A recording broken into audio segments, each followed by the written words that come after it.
I think there's a lot in this heroin hysteria. Okay. All right, you guys ready?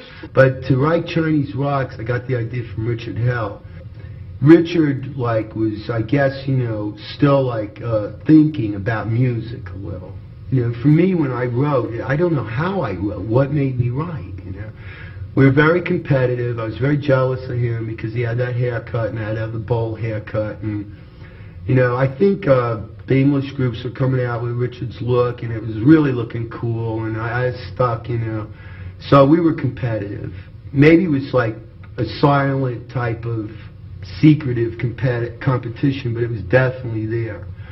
And we were hostile to each other, but once in a while we'd talk.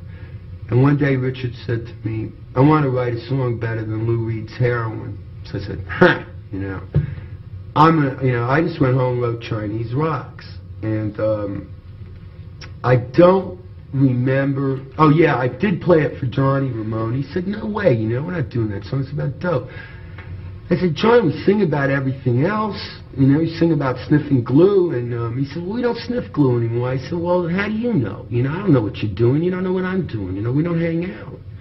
And he said, well, look, we're not doing the song. It sounds like Commando or something. And I didn't know it did. So Jerry, by then I think Debbie had thrown me out of her apartment because I had like pissed in the hallway because I was drunk and couldn't find my keys. And then my girlfriend was very dysfunctional and came up the stairs and was yelling at me, and there was a big commotion and someone ran out of the apartment and I think she hit him or something, you know. She probably had a horseshoe in her purse. I don't know what, you know. She always had some weapon on her, you know. I got this couple scars to prove it, and you know, so I had to move out of that apartment after that one night. And I was back on 10th Street with that other girl that had, that I think Johnny Thunders pushed her in the bathtub. I don't remember. It was her fault and his fault, not mine. And I was living there, you know, and Jerry came over there to cop, you know, with me. And it was real convenient because it was right on 10th Street where we used to go. And I started playing him the song, you know, and he liked it. And that was the last I heard of it until I think they started doing it. I think the way it changed was like, from what I can remember, is like Richard wrote, it should have been rich. I'm just digging a Chinese ditch. That's it, you know. This one's called Chinese Rock. 1, 2, 3.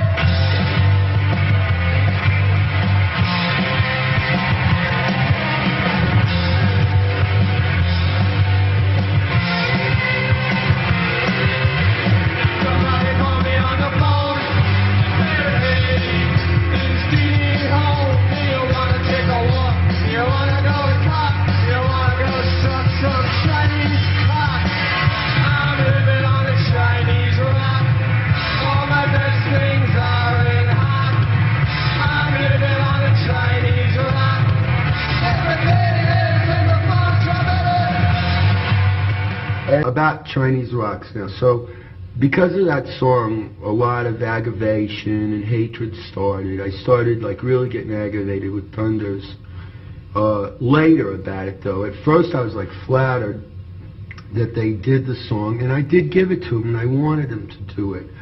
But when it came out on that record, it said Jerry Nolan and Richard Hell and Johnny Thunders and Dee Dee Ramone. I said, wait a minute.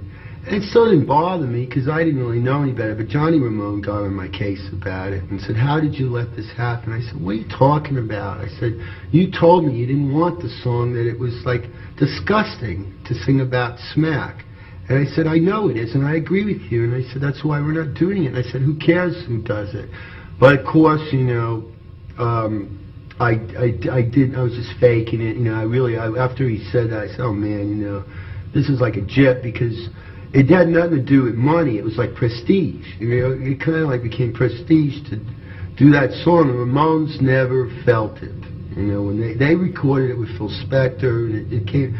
Well, actually, I don't even know what happened on that album, because I went to the studio one day and they said, well, John, you know, John's just stepped out for a minute. I got a call or someone got a call like 10 minutes later, and John said, I'm going to the airport now, I'll see you guys. So like Mark and I sat there in a daze, and then like 2 hours later, we snuck away too, and we went back to New York, and somehow the song was on the record later. But when it came out in England, you know, I was happy about it, you know. I had no concept of royalties or anything, and I think I was the only lucky one who got mine anyway. The other guys had a hard way to go. And but later on, that Johnny Thunders autobiography came out, and he said in there, instead of saying anything about me writing it, he said everybody in New York said they wrote the song. And I said, oh man, I'd like to kill this guy, you know. I really hate him now, you know. And he was really annoying. And I was running from everybody. I ran from Sid like at 78. I was trying to give up dope. It was just too hard because I had to work every night, and I couldn't get it, and I had to always be. I just couldn't deal with it anymore, you know. I didn't even really know it was wrong. I just was uncomfortable. But you know, I was upset that John said that and didn't give me credit. But it was like typical of him, you know. That's the way he was. You know? I should have accepted it, but I started like doing what Richard Hell did. You know, I would just distance myself from everyone. You know, and John was uncomfortable with me, and you know, we'd see each other on and off, maybe in England or somewhere. Like I saw him in 1976, crazy party, you know, in July there in London. And I don't want to get into that. It was like insanity, you know. Oof. Chinese rock style.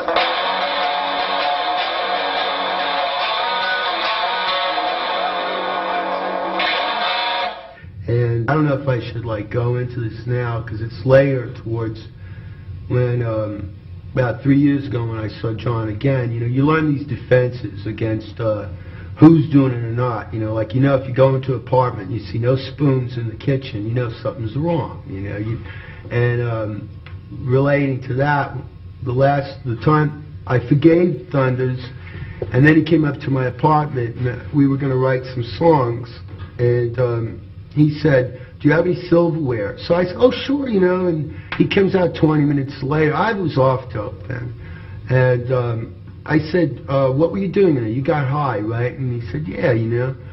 And I said, man, you got to go, you got to leave now, John. You know, I can't like be around this now. And you know, later on I figured out that's why he wanted the silverware, because I saw that spoon there. It really was the start of my downfall. I went downstairs and bought a pack of Camels. And I was like totally clean, and that just started my relapse. I ended up back on dope. I was on it for about 9, 10, 11 months, and then I had to go on the methadone, which I'd never been on. And I think the methadone led to everybody's downfall. Definitely to mine, you know. I guess it was good, it toughened me up, but I don't know how Thunders survived it all. I just don't know how that guy kept going like he did. I don't know where he got his strength, you know. And, but that's life, you know. All that stuff came along with the territory, and that's what we were glorifying, and it ended up being like an albatross around my neck. And that Chinese rock song was always a pain in the ass, because I feel like now it's like really, you know, a 99% better, but I feel like I became like some kind of heroin guru. And like some band would like say, oh, you want to check us out, and all, they start playing Chinese rocks, you know.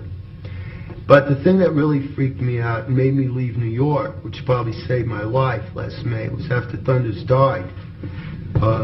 That thing at the Continental Divide where I walked in with Mark Brady, my friend, and we saw a band playing Chinese rocks, and they had a person who was a dead ringer for Johnny Thunders in 1972 or something like that. I don't even know the year, when he was at his height in the Dolls, with the whole gear that he would wear, and he was singing that Chinese rock song. I almost had a nervous breakdown. Oh man, you know. So I left. And so that's, you know, that's what dope is about, like misery.